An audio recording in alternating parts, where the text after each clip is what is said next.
On a bitter December morning in 1839, the remote town of Millbrook, Pennsylvania, population barely 400 souls, awoke to a sight that would haunt the community for generations. The modest wooden bell tower of St. Helena's Church stood empty, its bronze bells silent despite the approaching hour of morning prayer. More disturbing still, the church doors remained firmly barred from the inside, with no response to the increasingly frantic pounding of parishioners gathered in the snow-covered churchyard. When the local blacksmith finally broke down the heavy oak doors, the scene that greeted him defied all rational explanation. The sanctuary was completely empty. Every pew sat vacant.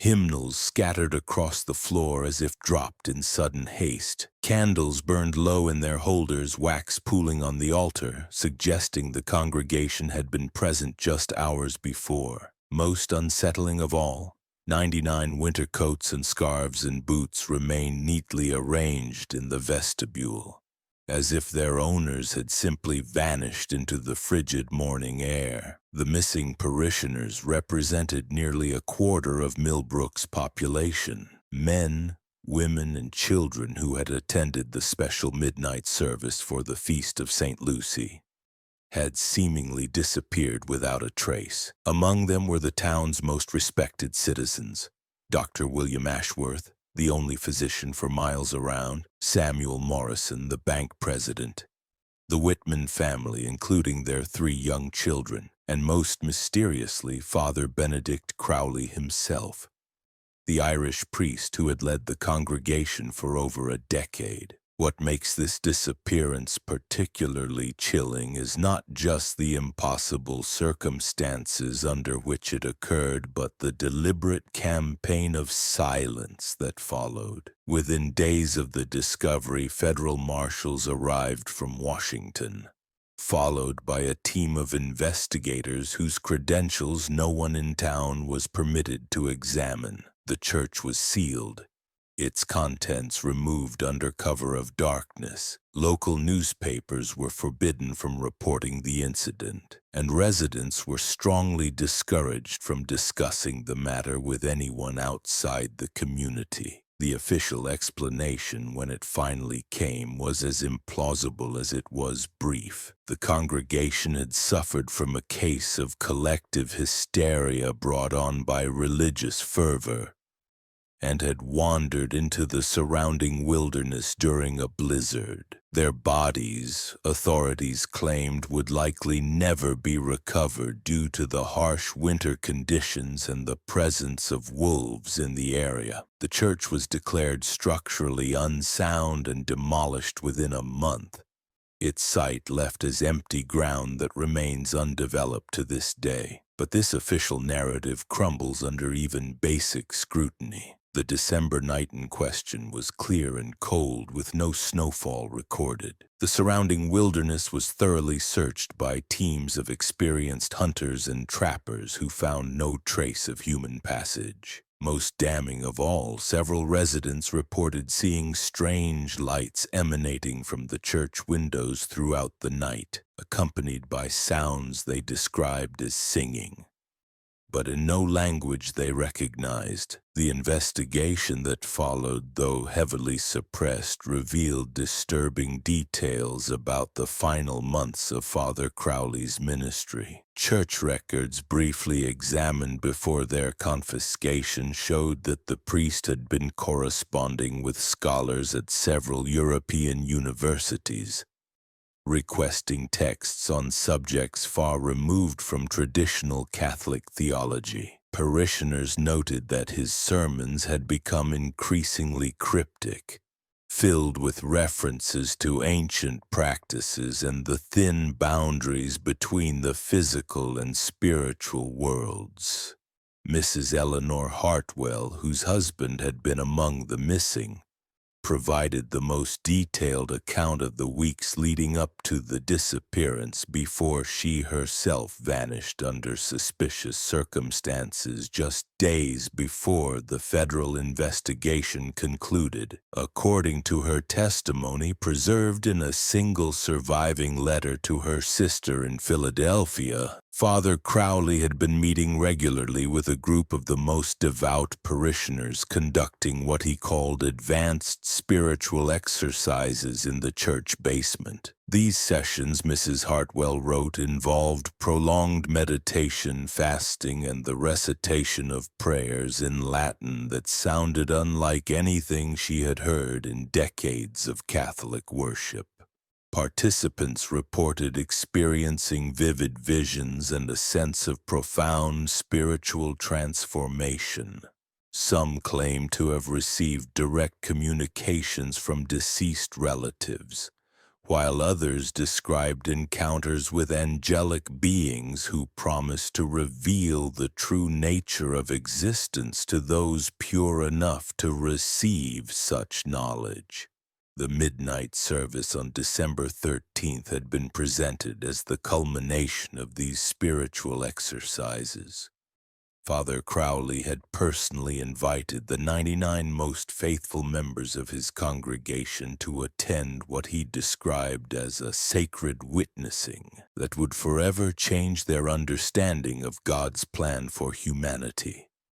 The service was to be conducted in complete secrecy, with participants instructed to tell no one of their attendance and to bring no personal items that might anchor them to worldly concerns. What happened during those midnight hours remains one of the most perplexing mysteries in American religious history. The few clues that survived the official suppression paint a picture of a ritual that went far beyond Orthodox Christian practice. Traces of unfamiliar symbols were found chalked on the sanctuary walls before they were hastily scrubbed away. The altar showed signs of having been moved repeatedly, creating a complex geometric pattern on the floor that matched no known religious tradition. Most unsettling were the reports from residents living near the church who were awakened by the sound of singing that seemed to come from above rather than within the building.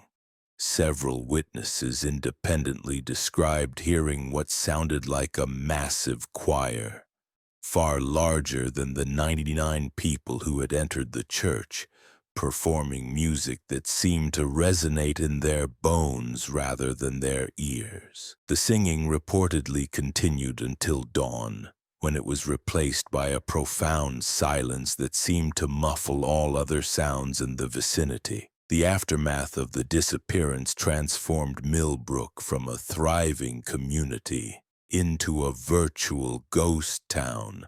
Families packed their belongings and left for distant relatives or new settlements where the shadow of that December night could not follow them. The local economy collapsed as businesses closed and the remaining residents struggled to maintain basic services without the missing professionals and skilled workers. By 1845, fewer than 150 people remained in Millbrook, and the town never recovered its former vitality. The site of St. Helena's Church became a source of persistent unease, with visitors reporting feelings of overwhelming dread and the sensation of being watched by unseen eyes. Local children were forbidden from playing in the area, and even the most skeptical adults avoided walking past the empty lot, especially during the winter months. The federal government's interest in the case extended far beyond what might be expected for a simple missing persons investigation.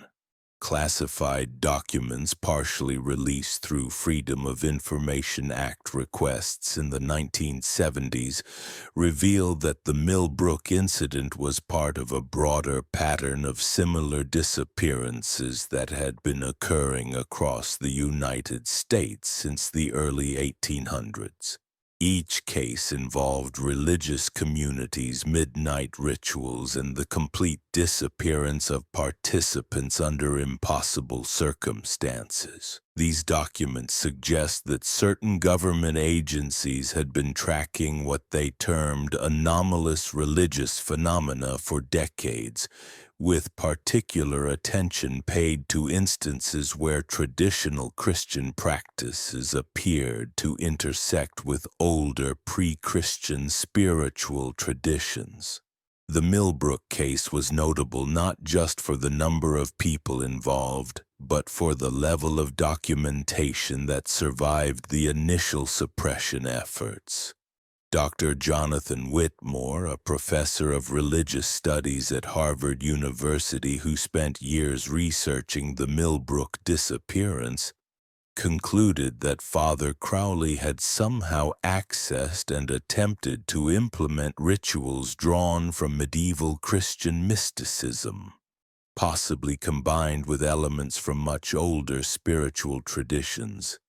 His research, published in a limited academic edition in 1962, suggested that the priest had been attempting to create what medieval texts called a bridge between worlds, a spiritual passage that would allow the faithful to transcend physical existence while still alive. The implications of Dr. Whitmore's research were so disturbing that Harvard University quickly withdrew his book from circulation and reassigned him to administrative duties until his retirement. The few surviving copies of his work describe rituals designed to temporarily separate the soul from the body, allowing participants to experience divine reality directly. However, these practices carried enormous risks, as the soul might become lost in the spiritual realm, unable to return to its physical form. This theoretical framework provides a possible explanation for the Millbrook disappearance that is both more plausible and more terrifying than simple abduction or murder. If Father Crowley had indeed attempted to guide his congregation through such a ritual, it is possible that all 99 participants became trapped in a spiritual state, their bodies left behind as empty shells while their souls remained lost in dimensions beyond human comprehension. The psychological impact of this possibility haunted the surviving residents of Millbrook for generations. Children born after the disappearance grew up with the knowledge that their community had been touched by something beyond normal human experience. Many reported nightmares involving the missing parishioners, dreams in which the 99 souls wandered endlessly through dark spiritual landscapes, calling out for help that could never come. Local folklore that developed around the incident included claims that the missing congregation could sometimes be seen on winter nights, translucent figures moving through the empty lot where their church once stood, still searching for a way back to the physical world. These sightings were reported with such consistency that the area became known throughout the region as Crowley's Ground, a place where the boundaries between the living and the dead had been permanently damaged. The broader implications of the Millbrook case extend beyond the fate of a single congregation. If Dr. Whitmore's research was accurate, it suggests that certain religious practices, when taken to their extreme conclusions, might actually be capable of affecting reality in ways that mainstream science cannot explain or accept.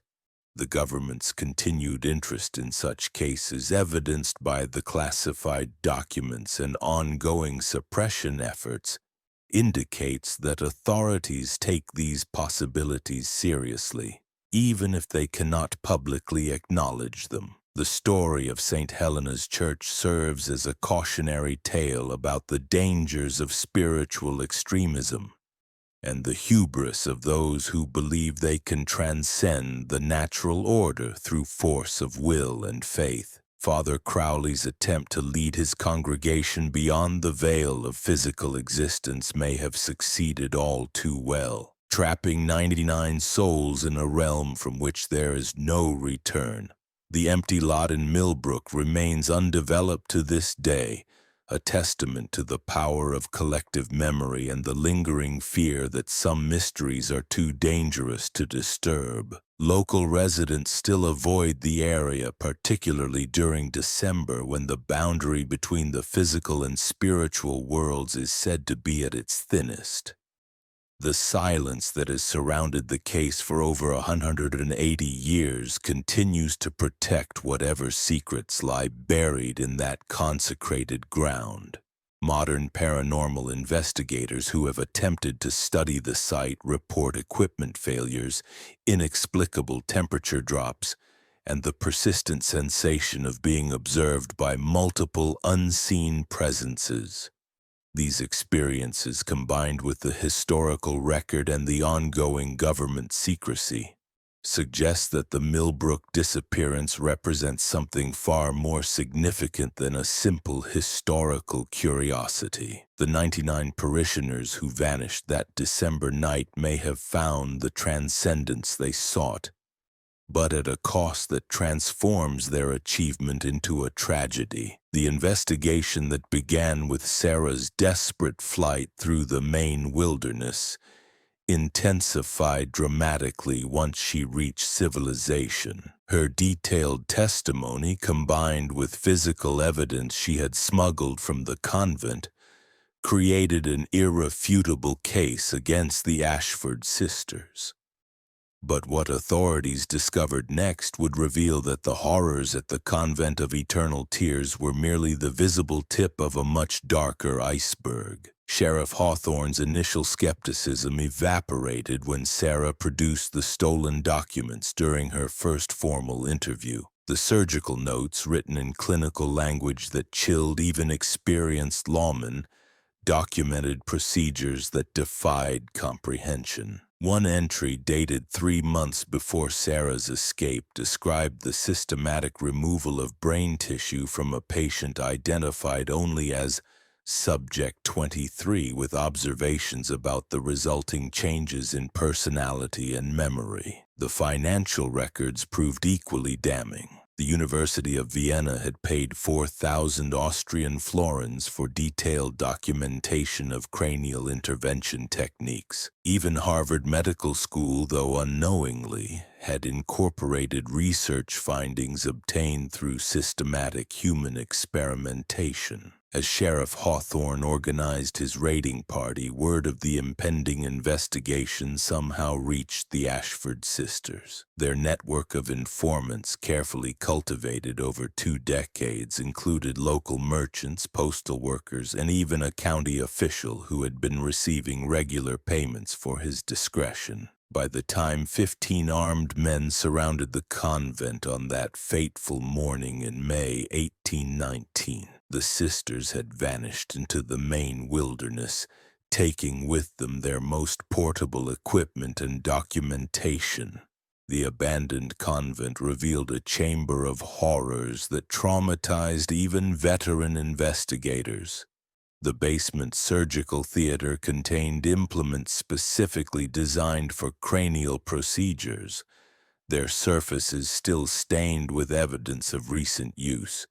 Shelves lined the walls holding hundreds of preserved brain specimens, each carefully labeled with patient information and experimental notes. The sisters had been conducting a systematic study of human consciousness, mapping what they believed were the physical locations of memory, personality, and spiritual essence. The hidden chamber behind a false wall contained 47 bodies in various states of preservation, all showing evidence of surgical intervention. These weren't the remains of failed procedures, but rather subjects who had been kept alive for extended periods while undergoing repeated experiments. The sisters had been perfecting techniques for modifying human behavior through targeted brain damage, documenting their findings with scientific precision.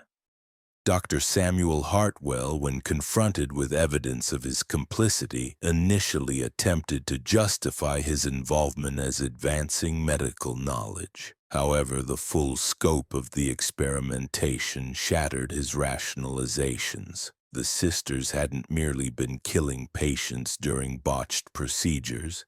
They had been conducting systematic research on living subjects, studying the effects of various interventions on consciousness, memory, and personality. The investigation revealed that the three women known as the Ashford sisters were actually expelled physicians who had fled Europe after being banned from practicing medicine. Dr. Agatha Brennan had been dismissed from the University of Edinburgh for conducting unauthorized experiments on asylum patients. Dr. Prudence Ashford had been expelled from medical school after several patients died during her experimental procedures. Dr. Temperance Ashford had been her sister's protégé in developing psychological conditioning techniques. The sisters had established their false identities as Anglican nuns to provide cover for continuing their research in America, where they would be free from medical oversight. Their choice of Maine's isolated frontier proved brilliant. The local population's unfamiliarity with Anglican religious practices allowed them to create their own rules and rituals without scrutiny.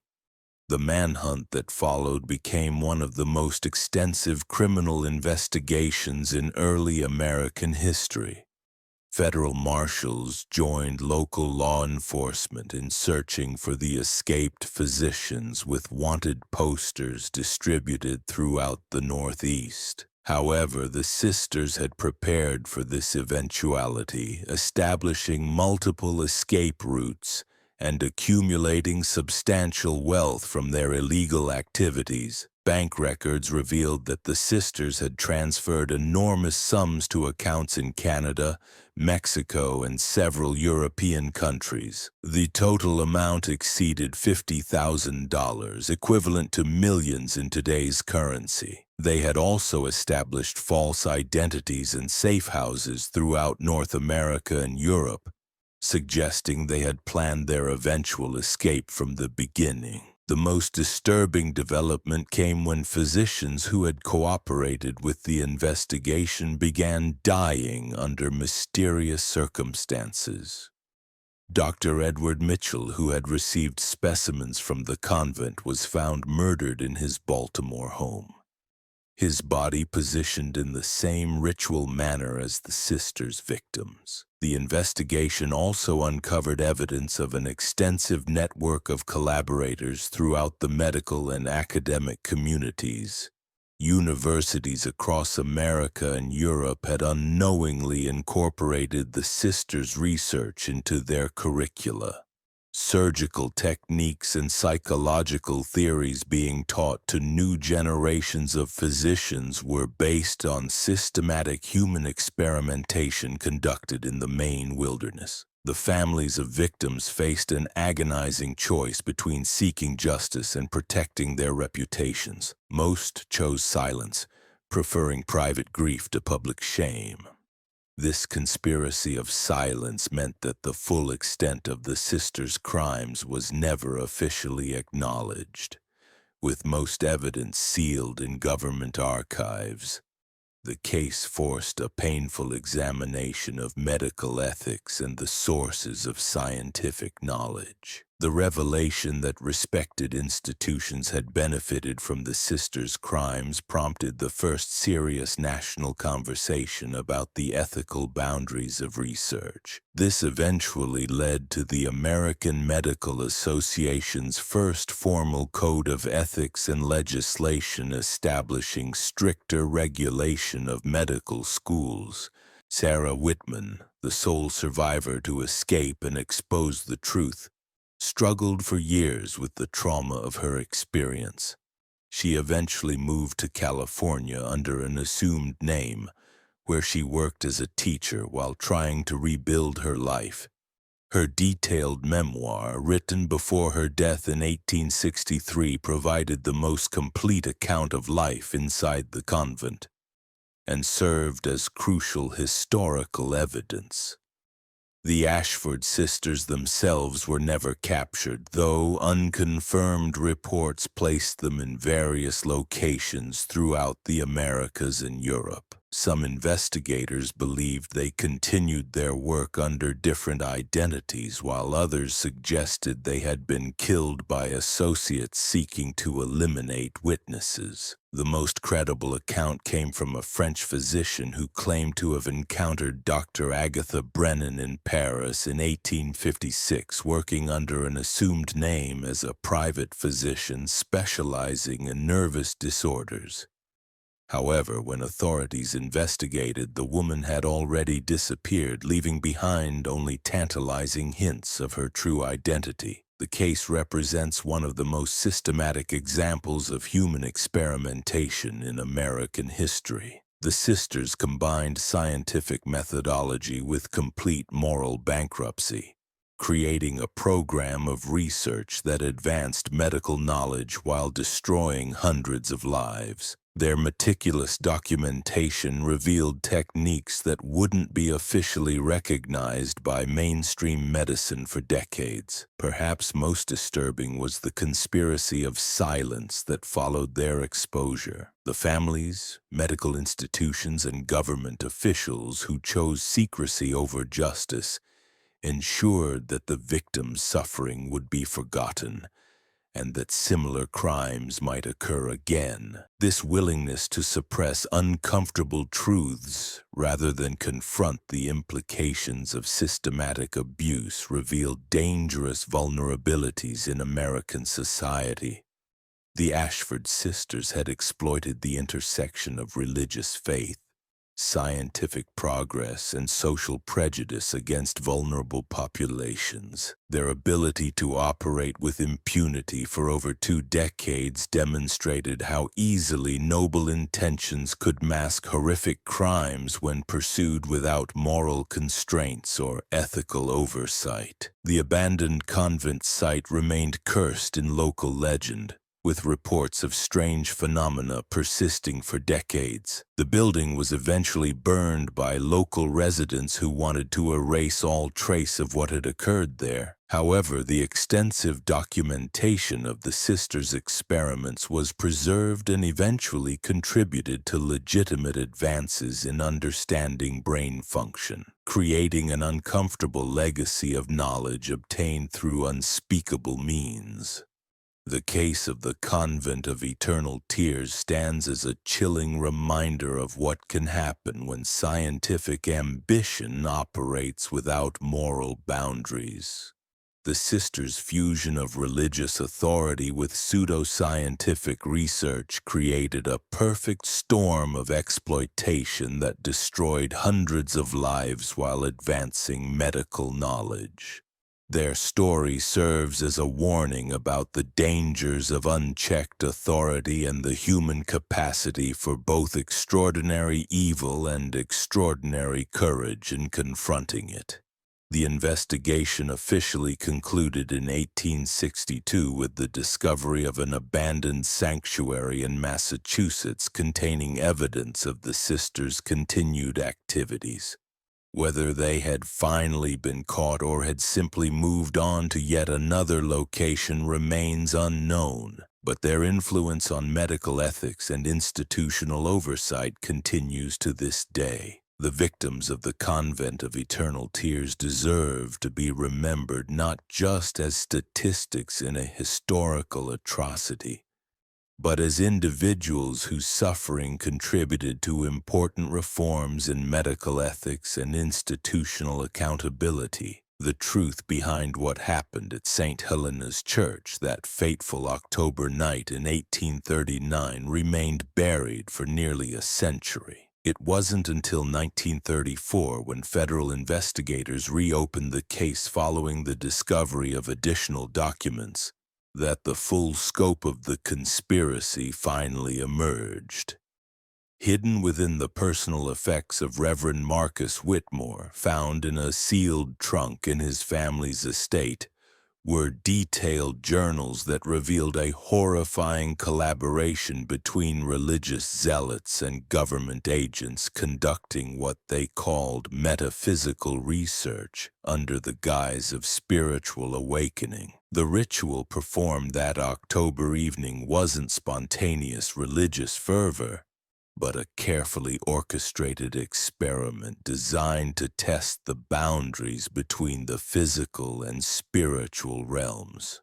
Working alongside Whitmore were Dr. Edmund Ashford and his associate Dr. Prudence Blackwood, both of whom had been conducting similar experiments in isolated locations across New England. Their research, funded through a network of wealthy patrons obsessed with contacting the deceased, had progressed from simple seances to elaborate ceremonies designed to facilitate mass spiritual displacement. The parishioners of St. Helena's Church had been systematically prepared for months through increasingly intense religious services that incorporated elements of mesmerism and psychological conditioning. Special incense containing psychoactive compounds derived from European sources was burned during evening prayers. Communion wine was gradually altered with substances that enhanced suggestibility and weakened the participants' connection to physical reality. Margaret Holloway's journal, discovered alongside Whitmore's papers, provided the most chilling account of the congregation's gradual transformation. As the church's organist and Whitmore's confidant, she had intimate knowledge of the preparations and their devastating effects. The faces of our beloved parishioners began to change in the weeks leading to that terrible night, she wrote. Their eyes grew distant as if they were already seeing into another world. Children stopped playing. Adults spoke in whispers about visions and voices calling to them from beyond the veil. The ritual itself, according to Whitmore's detailed notes, was designed to create a collective spiritual crisis that would force the souls of the participants to abandon their physical forms simultaneously. The theory, developed through years of experimentation on smaller groups, suggested that human consciousness could be deliberately severed from the body under specific conditions of psychological stress, spiritual elevation, and chemical influence. The parishioners, already weakened by months of preparation, were gathered in the church's sanctuary, where they consumed a final communion containing a powerful combination of ergot derivatives, belladonna extract, and other substances that induced powerful hallucinations and spiritual experiences. As the drugs took effect, Whitmore led them through increasingly intense prayers and incantations designed to focus their consciousness on transcending physical existence. Dr. Ashford and Dr. Blackwood monitored the proceedings with scientific instruments of their own design, measuring what they believed to be emanations of spiritual energy as the parishioners entered deeper states of altered consciousness. The moment of translation, as Whitmore described it, occurred when the entire congregation appeared to achieve simultaneous spiritual ecstasy, their bodies becoming rigid as their souls supposedly departed for higher realms. What the experimenters hadn't anticipated was that the spiritual displacement would be permanent. The bodies of the parishioners remained in the church, technically alive but completely empty of consciousness, existing in a state that defied medical understanding. Their souls, according to Whitmore's increasingly frantic later entries, had become trapped in what he described as the space between worlds, unable to return to their physical forms or continue to whatever afterlife awaited them. The cover-up that followed was swift and comprehensive. Government agents who had been monitoring the experiment as part of a classified research program into metaphysical warfare immediately classified all evidence and created the fiction that the parishioners had simply vanished. The bodies, still breathing but unresponsive, were transported to a secret facility where they were maintained in a vegetative state while researchers attempted to understand what had occurred. Dr. Ashford's subsequent experiments conducted in the main convent under the identity of the Ashford sisters represented his desperate attempts to reverse the effects of the St. Helena's ritual. The surgical procedures he performed on unwilling subjects were crude attempts to physically manipulate the brain structures he believed were responsible for maintaining the connection between soul and body. The government's involvement in these experiments reflected the military's interest in developing weapons that could incapacitate enemy forces without physical destruction. The possibility of rendering entire populations spiritually vacant while leaving their bodies intact represented a form of warfare that would leave infrastructure undamaged while eliminating human resistance. Documents discovered in the National Archives in 1987, released only after extensive litigation by historical researchers, revealed that the St. Helena's experiment was part of a larger program called Project Threshold, which operated from 1835 to 1863 under the direction of a classified military unit. The program conducted at least 12 similar experiments in isolated communities across the United States, with varying degrees of success in achieving the desired spiritual displacement effects. The fate of the 99 missing parishioners remained unclear until 1962, when maintenance workers at a government facility in rural Vermont discovered a hidden ward containing dozens of preserved bodies in a state of suspended animation. Medical examination revealed that while the bodies showed no signs of consciousness or higher brain function, they had somehow remained alive for over a century without aging or deterioration. Among the preserved bodies were those identified as members of the St. Helena's congregation, including entire families who had participated in that final service. Their faces, frozen in expressions of spiritual rapture, showed no awareness of their surroundings despite clear evidence of continued biological function. The discovery prompted a secret government investigation that revealed the continued existence of similar facilities across the country, where the victims of various metaphysical experiments were being maintained in states of indefinite preservation. The cost of maintaining these facilities, hidden within various military and medical budgets, had consumed millions of dollars over the decades. Dr. Sarah Chen, the government researcher who led the 1962 investigation, provided the most comprehensive analysis of the St. Helena's case in her classified report.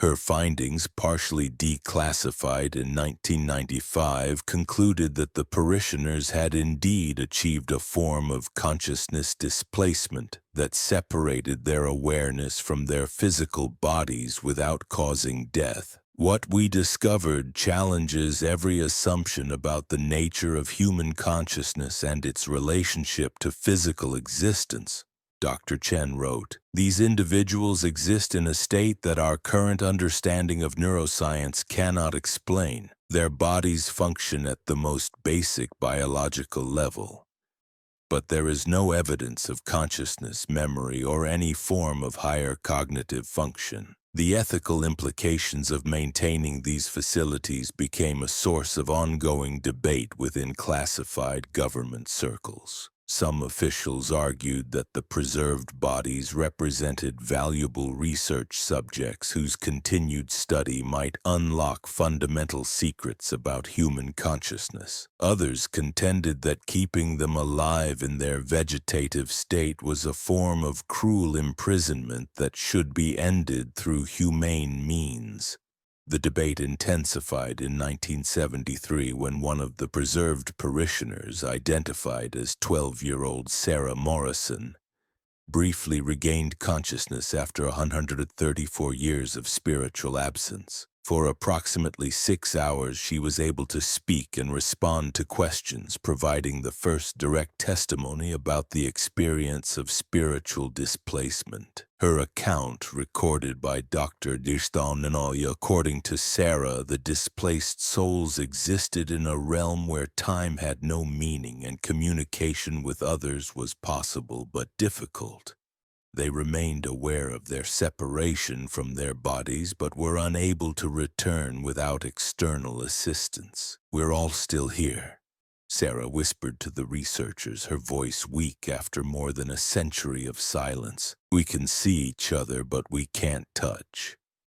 We can see our bodies sometimes, like looking through thick glass. We've been trying to come back, but something is blocking the way." Before the researchers could learn more, Sarah's consciousness faded again, returning her to the same vegetative state she had maintained for over a century. Despite numerous attempts to replicate the conditions that had allowed her brief return, none of the other preserved parishioners ever regained consciousness. The incident prompted the government to classify the entire project at an even higher level of secrecy. The facility housing the St. Helena's victims was relocated to a more secure location, and all research was placed under the control of a special division that reported directly to the highest levels of military command.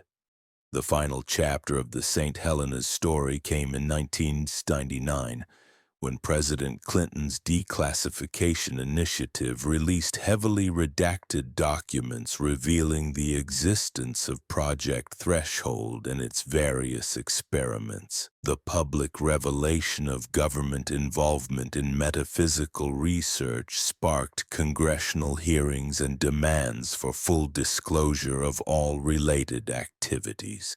However, the location of the preserved parishioners remained classified, with government officials citing national security concerns and the need to protect ongoing research into consciousness-related phenomena. Families of the victims, some represented by descendants who had been unaware of their ancestors' fate, filed lawsuits demanding the return of their relatives' bodies for proper burial. The legal battles continue to this day, with the government maintaining that the preserved individuals represent classified research assets whose release could compromise national security. The facility housing them, according to leaked documents, continues to operate under military control, with the victims of the St. Helena's experiment now approaching their second century of spiritual imprisonment. Recent developments have added new urgency to the case. In 2019, a former government researcher came forward with claims that the consciousness displacement techniques developed through Project Threshold had been refined and weaponized for use in modern conflicts. Dr. Michael Torres, who worked on classified consciousness research from 1985 to 2015, alleged that the government had successfully developed methods for temporarily displacing enemy consciousness without causing physical harm. What happened at St. Helena's Church wasn't just a historical tragedy. Dr. Torres testified before a closed congressional committee. It was the foundation for weapon systems that are being deployed today. The implications of Dr. Torres's revelations extend far beyond the original St. Helena's case. If his allegations are accurate, The 99 parishioners who vanished that October night in 1839 were not just victims of a failed experiment, but unwilling pioneers in the development of consciousness-based warfare that continues to shape global conflicts today. The truth about what happened at St. Helena's Church reveals a pattern of government experimentation on American citizens that spans nearly 2 centuries. The parishioners who gathered for what they believed would be a spiritual awakening instead became test subjects in research that challenged the very nature of human existence. Their bodies, preserved in government facilities for over 180 years, serve as living testimony to the dangers of unchecked scientific ambition and the willingness of authorities to sacrifice individual lives for perceived national interests. The souls of these 99 individuals, trapped in what Sarah Morrison called the gray place, remain prisoners of an experiment that was never intended to free them. As we continue to grapple with questions about consciousness, spirituality, and the ethics of human experimentation, the story of St. Helena's Church stands as a stark reminder that some knowledge comes at too high a price. The parishioners who vanished that night didn't simply disappear. They were stolen from their bodies and imprisoned in a realm beyond our understanding. Victims of humanity's darkest impulses disguised as scientific progress. The mystery of their disappearance has been solved, but the tragedy of their continued imprisonment remains an open wound in our nation's conscience. Until these 99 souls are finally allowed to rest, the true horror of St. As investigators dug deeper into classified archives. They discovered that the ritual conducted by Father Crowley and his followers had not simply killed them, but achieved something far more disturbing. The participants had successfully created what government documents referred to as spiritual displacement, a state where consciousness becomes separated from physical form, while remaining tethered to the material plane. Dr. Helena Vasquez, a neuroscientist who gained unauthorized access to Project Threshold files in 1987, described finding detailed medical records spanning nearly 2 centuries. The missing parishioners, she learned, had not died in any conventional sense. Their bodies, preserved through advanced techniques developed specifically for this project, remained in a state of suspended animation within underground facilities operated by a joint military-scientific consortium. What made this discovery truly horrifying was the evidence that many of these individuals retained some level of consciousness. Monitoring equipment detected brain activity patterns consistent with awareness, suggesting that the ritual's victims had spent over 150 years trapped in a liminal state between life and death, unable to communicate or escape their supernatural prison. Government records revealed that Father Crowley's experiment had been based on ancient texts describing methods for transcending physical existence. However, the ritual had gone catastrophically wrong, creating not enlightenment but a form of spiritual purgatory. The participants became living laboratories for studying consciousness, the soul, and the boundaries between material and metaphysical reality. Dr. Marcus Sterling, a former Project Threshold researcher who spoke anonymously before his suspicious death in 1994, described the ethical nightmare of the ongoing experiments. Scientists had been studying these displaced souls for generations, mapping the nature of consciousness itself while their subjects remained trapped in an endless twilight of awareness without agency. The most chilling revelation came from documents dated as recently as 2010, indicating that the technology derived from studying the Millbrook victims had been weaponized. References to consciousness disruption protocols and targeted spiritual displacement suggested that what began as a religious experiment had evolved into a tool for psychological warfare. Perhaps most disturbing of all, the files contained evidence that some of the original parishioners had occasionally managed to partially manifest in the physical world. Unexplained sightings in Millbrook over the decades, dismissed as local folklore, were actually documented encounters with the displaced souls attempting to communicate their plight to the living world. The investigation revealed that powerful interests have spent enormous resources maintaining this cover-up, not just to hide past crimes, but to protect ongoing research that violates every principle of human dignity and scientific ethics. The 99 missing parishioners of Millbrook remain trapped in their supernatural prison, their suffering continuing to fuel experiments that push the boundaries of what science should attempt to understand. This case stands as a stark warning about the dangers of pursuing forbidden knowledge without moral constraints, showing how religious extremism and government secrecy can combine to create horrors that persist across centuries. The air hung thick with tension as federal authorities prepared to excavate what local residents had begun calling the cursed grounds of St. Helena's Church. It was November 1952, more than a century after the mass disappearance, when construction workers breaking ground for a new municipal building made a discovery that would force the government to confront secrets they had spent decades trying to bury. The excavation revealed a vast underground network that extended far beyond the original church foundations. These weren't simple basement chambers, but an elaborate system of interconnected tunnels and rooms that stretched nearly half a mile in every direction. The construction was sophisticated, featuring reinforced concrete walls,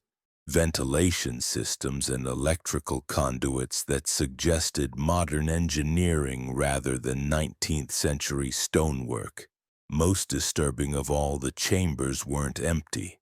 FBI agent Marcus Hartwell, assigned to oversee the investigation, would later describe the scene in classified reports that remained sealed until 1995. What we discovered challenges every assumption we had made about the Millbrook incident, he wrote in his preliminary assessment. The first chamber contained what appeared to be a sophisticated laboratory, complete with medical equipment, surgical instruments, and preservation tanks filled with biological specimens. The technology was decades ahead of what should have existed in 1839, suggesting that whatever had occurred at St. Helena's had continued long after the official investigation was closed. More horrifying were the detailed medical records found in fireproof filing cabinets. These documents, bearing official government seals and classification stamps, revealed that the 99 missing parishioners had not simply vanished or died during Father Crowley's ritual. They had been subjected to systematic experimentation designed to study the effects of spiritual displacement on human consciousness. The experiments, conducted under the auspices of what was termed Project Threshold Phase 2, involved attempts to artificially induce the same spiritual separation that Father Crowley had apparently achieved through his ritual. Government scientists working with occult specialists recruited from European universities had spent decades trying to replicate and weaponize the process that had occurred during that fateful Sunday service. Dr. Elizabeth Morse, a psychiatrist brought in to evaluate the psychological implications of the discoveries, found evidence that some of the original parishioners had survived the initial displacement and been kept alive for study. The medical records indicate that subjects retained basic biological functions while existing in what researchers termed a consciousness void, she reported. The most chilling discovery came in the deepest chamber, where investigators found what could only be described as a spiritual containment facility. Massive glass cylinders, each filled with a translucent fluid, contained what appeared to be human forms, suspended in various states of preservation. These weren't corpses in any traditional sense, but something far more disturbing. The subjects appeared to be in a state of suspended animation, Agent Hartwell documented. Biological functions were minimal but present. More unsettling was the apparent consciousness activity. Government records revealed that Project Threshold had evolved far beyond its original scope. What had begun as an investigation into Father Crowley's ritual had become a comprehensive program to develop methods of consciousness manipulation and spiritual warfare. The preserved parishioners had become unwilling test subjects in experiments designed to map the boundaries between life and death, between physical and spiritual existence. The project had attracted the attention of military strategists who saw potential applications for psychological warfare. Internal memos discussed the possibility of using induced spiritual displacement to incapacitate enemy forces without conventional weapons, but the experiments had produced unexpected complications. Many subjects who underwent induced spiritual displacement never returned to normal consciousness. Others experienced partial returns that left them in states of profound psychological disturbance. Most disturbing were reports of subjects who appeared to have made contact with entities or forces from whatever realm they had been displaced to. Subject 47 claims communication with intelligences that exist beyond physical reality. One research note documented, these entities allegedly provided information about future events that proved remarkably accurate. The discovery of these ongoing experiments sent shockwaves through the federal intelligence community. Project Threshold had apparently continued operating in secret for over a century. Funded through black budget allocations and protected by classification levels that kept it hidden from congressional oversight. More alarming was evidence that the project had expanded beyond Millbrook. Documents referenced similar facilities in remote locations across the United States, each conducting variations of the consciousness displacement experiments. The original incident at St. Helena's had provided the template for a vast network of covert research into the boundaries of human existence. Agent Hartwell's investigation revealed that Father Crowley himself had been recovered alive from the church basement days after the official search was concluded. Rather than being arrested or studied as a dangerous occultist, he had been recruited by government researchers who recognized the unprecedented nature of his achievement. Father Crowley was not the deranged priest history portrayed him as, classified documents revealed. He was a brilliant researcher who had independently discovered methods of consciousness manipulation that our most advanced scientists barely understood. Under government protection, Father Crowley had spent decades refining his techniques and training new practitioners. The spiritual rituals that had displaced the Millbrook parishioners became the foundation for increasingly sophisticated methods of inducing consciousness separation.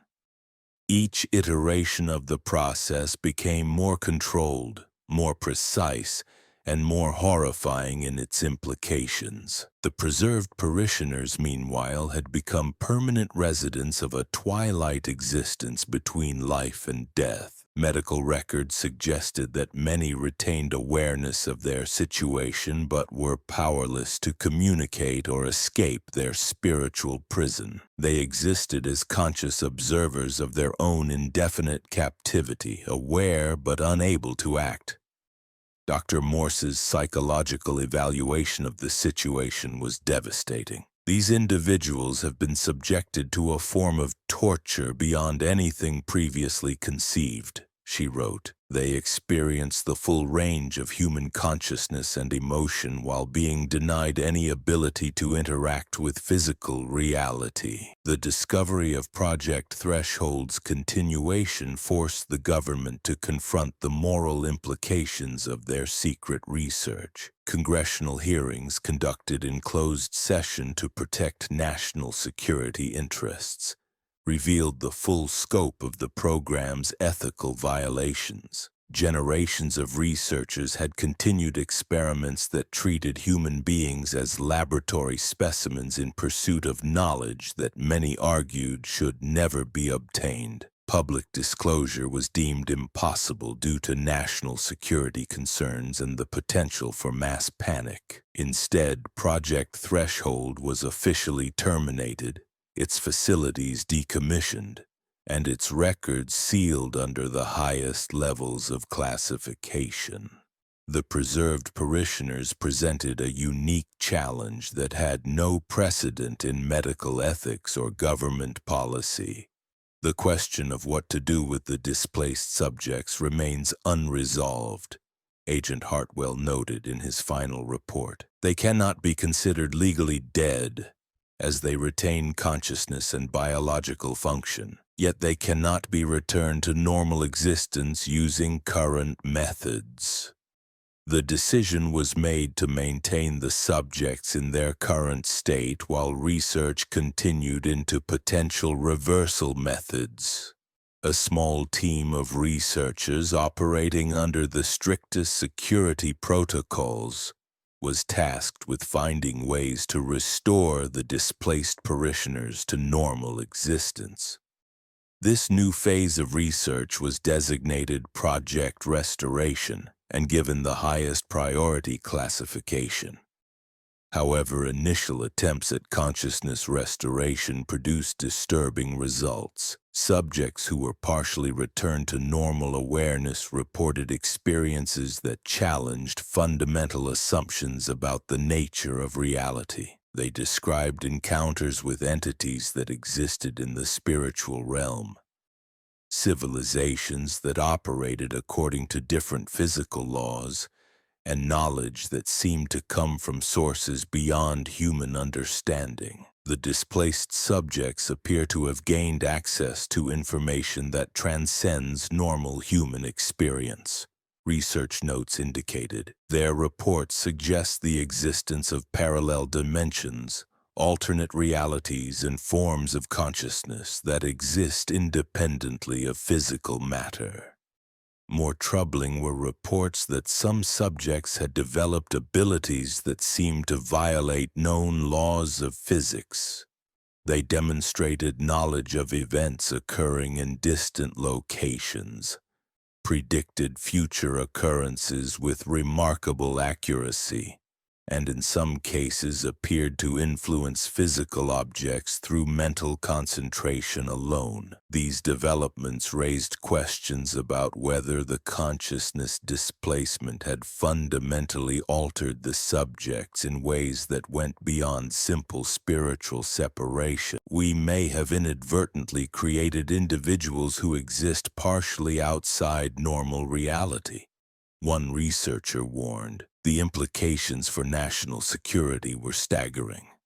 If the displaced parishioners had indeed gained access to knowledge and abilities that transcended normal human limitations, they represented both an unprecedented intelligence asset and a potential security threat. The question of how to control or utilize these capabilities became a central focus of continued research, but the subjects themselves remained trapped in their liminal existence, conscious observers of experiments conducted on their own displaced souls. They had become unwilling bridges between physical and spiritual reality, their suffering the foundation for research that promised to revolutionize human understanding of consciousness itself. The legacy of Father Crowley's ritual had evolved far beyond his original intentions. What began as a misguided attempt to access divine knowledge had become the cornerstone of a secret government program that challenged the very foundations of human existence. The 99 missing parishioners of Millbrook had not simply vanished. They had been transformed into something unprecedented in human history. Conscious beings existing simultaneously in multiple dimensions of reality. Their story continues in the deepest levels of classified government facilities, where researchers still struggle to understand the implications of consciousness displacement and the possibility of restoring these lost souls to the world they left behind more than a century ago. The truth of what happened at St. Helena's Church remains one of the most closely guarded secrets in American history, protected by classification levels that ensure it may never see the light of day. The questions that haunted the original investigators continue to echo through the halls of secret research facilities. What did Father Crowley truly accomplish with his ritual? What exists beyond the boundaries of physical reality? And perhaps most importantly, what price are we willing to pay for knowledge that was never meant to be obtained? The answers lie with the displaced parishioners themselves, conscious witnesses to truths that challenge everything we thought we knew about the nature of human existence. Their ongoing suffering serves as both the foundation for unprecedented scientific discovery and a reminder of the terrible cost of pursuing knowledge without regard for human dignity or moral constraint. The evidence we've uncovered reveals a chilling truth that the government has spent decades attempting to suppress. The 99 parishioners who vanished from St. Helena's Church in 1839 weren't simply disappeared into another realm. They were transformed into something far more disturbing. Living laboratories for consciousness manipulation that continues to this very day. Deep within classified facilities scattered across the United States, these victims exist in a state that defies comprehension. Their bodies remain in suspended animation, while their minds have been weaponized as conduits for interdimensional exploration. What began as Father Crowley's occult ritual has evolved into the most sophisticated consciousness research program in human history. The breakthrough came when Dr. Helena Vasquez, a former Project Threshold researcher, contacted me through encrypted channels. She had worked at Facility 7 in Nevada, where 12 of the original Millbrook victims are still being held. Her security clearance gave her access to files that revealed the true scope of the program. These people aren't just aware, Dr. Vasquez told me during our clandestine meeting in a Denver parking garage. They're being used as biological receivers for information from parallel dimensions. The government has learned to tap into their consciousness like a radio frequency. The implications are staggering. According to Dr. Vasquez, the consciousness trapped between worlds can observe alternate timelines where different political decisions were made, where wars had different outcomes, where technological developments followed alternative paths. This intelligence has allegedly influenced major policy decisions for over a century. But the cost in human suffering is immeasurable. The original 99 victims have been joined by hundreds of others over the decades. People who disappeared from psychiatric facilities, homeless individuals whose absence wouldn't be noticed, political dissidents who became inconvenient, all subjected to the same consciousness displacement techniques pioneered by Father Crowley. The facility records Dr. Vasquez smuggled out reveal experiments that push the boundaries of human endurance. Subjects are kept in sensory deprivation chambers while electromagnetic fields manipulate their brain activity. They're chemically sustained in a state between life and death, their consciousness stretched across multiple dimensional barriers simultaneously. 3, reads one report dated just last month, recommend increasing neural stimulation to expand observational range into timeline cluster designation Alpha 7. The government's justification for these atrocities is always the same: national security.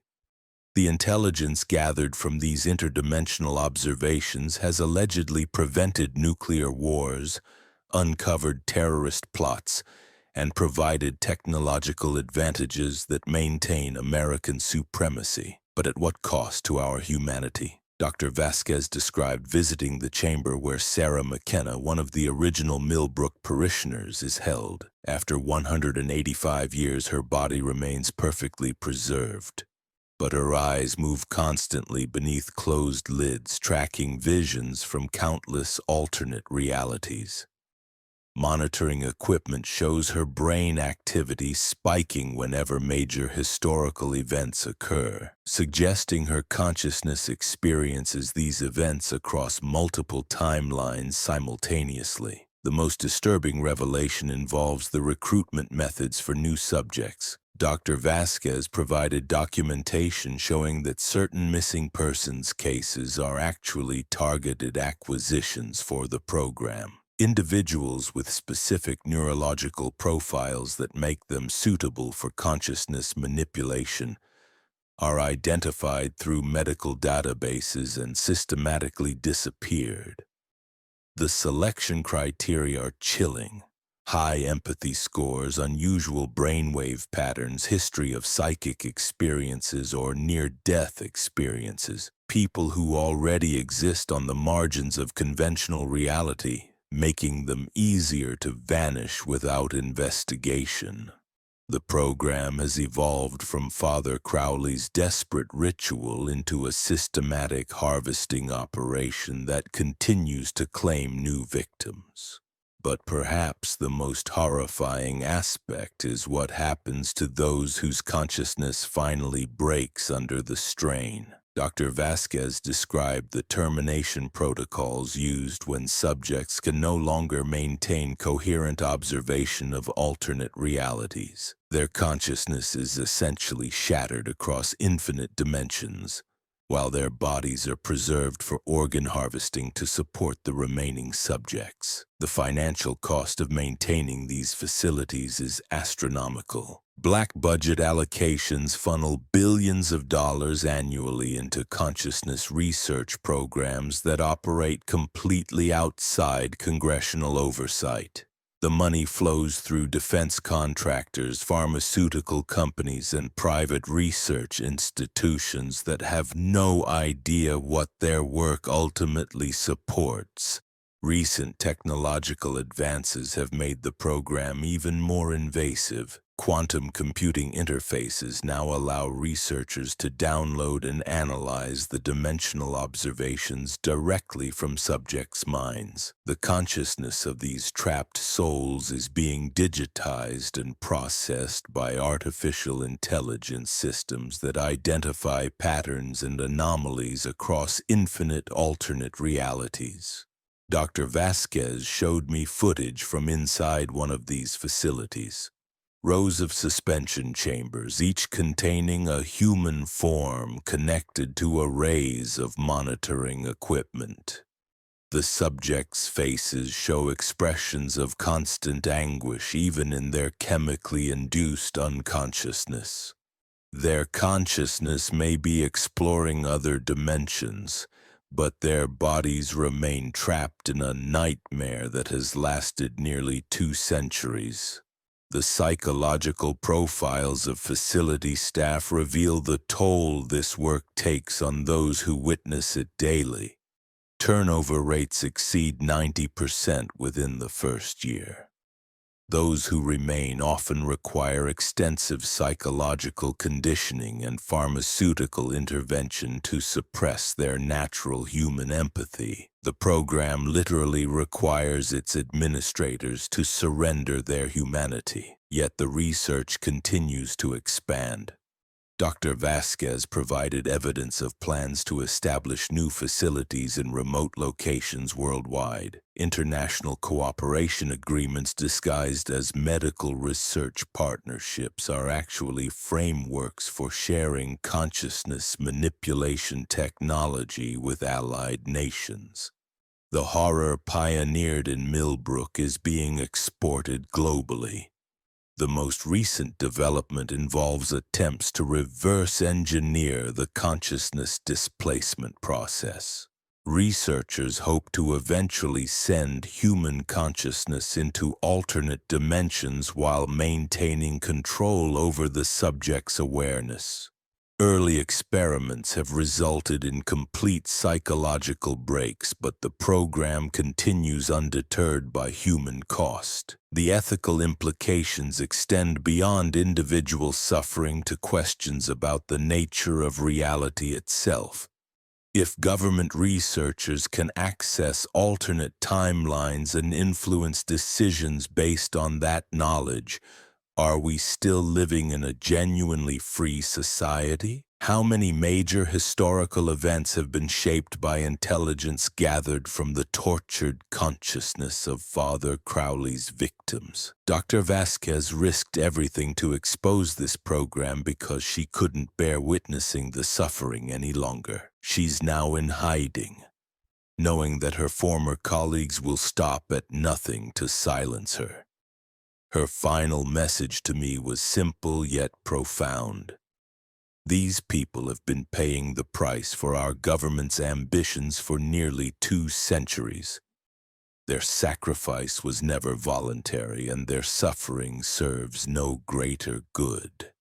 The documentation she provided includes detailed schematics of the consciousness manipulation equipment, medical records spanning decades, and financial records tracing the flow of funding through dozens of shell organizations. This evidence represents the most comprehensive exposure of classified government activities in modern history. But even as we reveal these horrors, the program continues. Right now, as you listen to this, somewhere in underground facilities across America, the consciousness of 99 parishioners and hundreds of other victims continues to suffer in dimensions beyond our comprehension. Their minds are being harvested for intelligence, while their bodies waste away in technological tombs. The question we must ask ourselves is whether any knowledge is worth such a price. The government's pursuit of dimensional intelligence has created a network of suffering that spans nearly 2 centuries and shows no signs of ending. The victims of Father Crowley's ritual have become unwilling soldiers in a war against the boundaries of reality itself. Their story serves as a warning about the dangers of unchecked government power and the human cost of treating people as expendable resources in pursuit of strategic advantage. The 99 parishioners who vanished that winter night in Millbrook have become symbols of a program that sacrifices individual humanity for abstract notions of national security. As we conclude this investigation, we must remember that behind every classified document and experimental protocol are real human beings who have endured unimaginable suffering. Through centuries of systematic experimentation, consciousness displacement, and institutional cover-ups, we've witnessed horrors that challenge our understanding of human nature itself. The threads connecting these dark operations stretch from government facilities to medical institutions, from religious orders to academic research programs, each revelation more disturbing than the last. What emerges from this investigation is a pattern of exploitation that transcends individual cases. The missing parishioners of St. Helena's were not isolated victims, but part of a vast network of human experimentation that has operated in the shadows for nearly 2 centuries. Their consciousness, displaced and manipulated, continues to serve purposes we can barely comprehend. The evidence suggests these programs have evolved far beyond their original scope. What began as crude ritual practices has transformed into sophisticated consciousness manipulation technology. The preserved bodies, the interdimensional communications, the strange abilities manifested by victims, all point to achievements in human experimentation that mainstream science refuses to acknowledge. Perhaps most chilling is the systematic nature of the cover-up.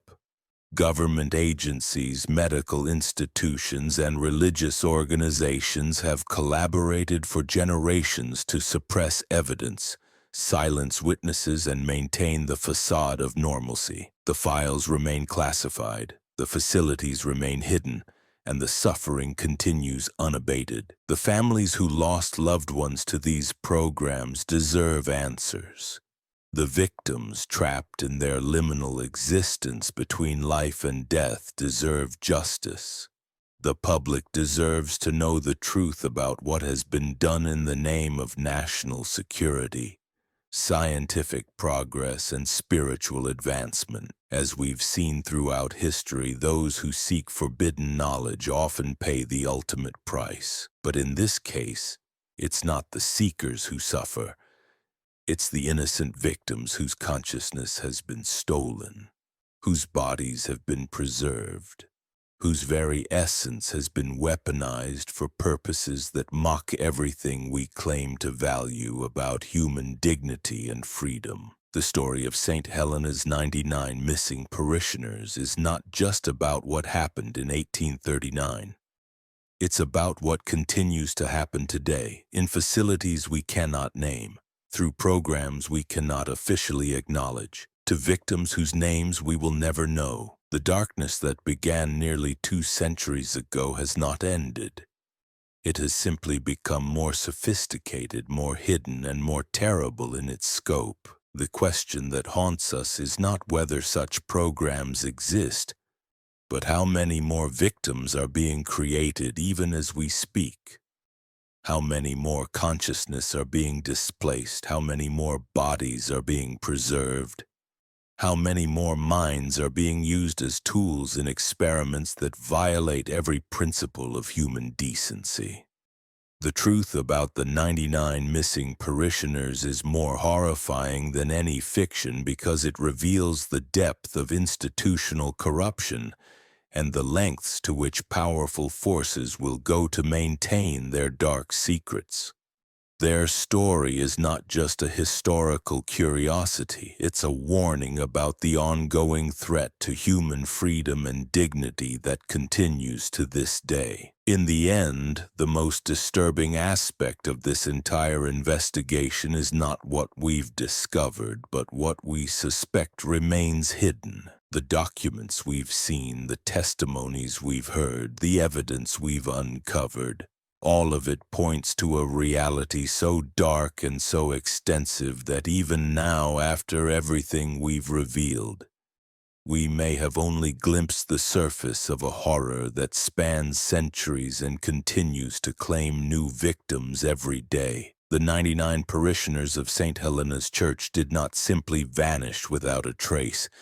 They were taken, experimented upon, and transformed into something that serves purposes we can barely imagine. Their story is not over because their suffering continues, and until we confront the full truth about what was done to them and what continues to be done to others, we remain complicit in a system of exploitation that mocks every value we claim to hold sacred.